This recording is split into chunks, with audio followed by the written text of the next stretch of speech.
So this is part 3 of our aquatic ecology investigation set of videos in which we're demonstrating how to sample the water chemistry as well as organisms. We did the water chemistry in a previous video. Now we're going to show you how to actually use this handy-dandy dip net to drag through the bottom of the pond and try to see what kind of life is at the bottom of our pond that we're looking at.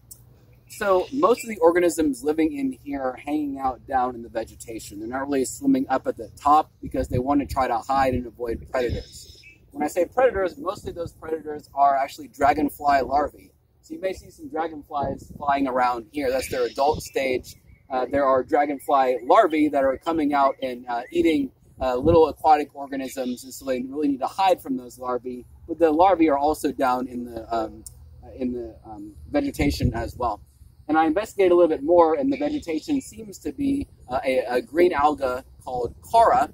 Chara is not a plant. It is we're actually going to talk about this in a later lab. It's in the green algae, which are the evolutionary ancestors of plants. Plants evolved from green algae. So it looks a lot like a plant, but it is not a plant.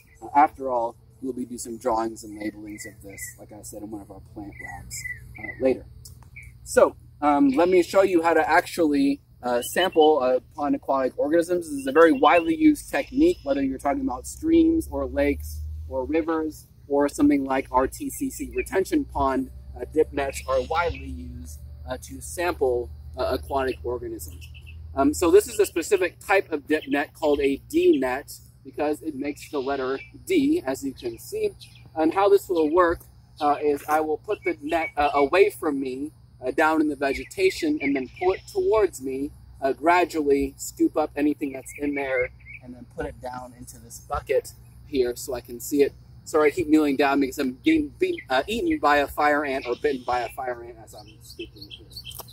Dangers of the job. I can already see some beetles swimming around and some other stuff down in this water, so it certainly has some life inside of it.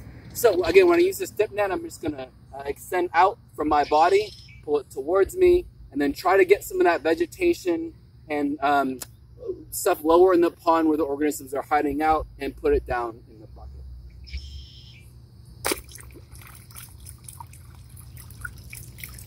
And note when I do this, the water is a lot murkier than it was before because I'm stirring up the bottom, but above the muddiness, that water is certainly clear. I'm going to pull this vegetation out because I'm sure there's stuff living in here, things like snails, beetles, maybe some worms, and maybe even some crayfish as larvae down in there, and continue to pour out some of this water to see if I have captured anything.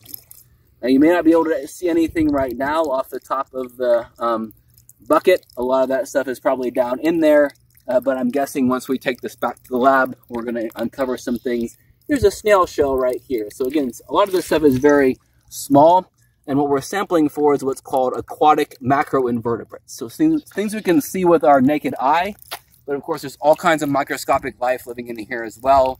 Both plants and animals, or I should say algae and animals at the microscopic level that we're also sampling as we go through. So that was one example of a dip net, and we will probably do this 5 or 6 more times to imitate what you guys would have been doing out here as a lab, as a whole class.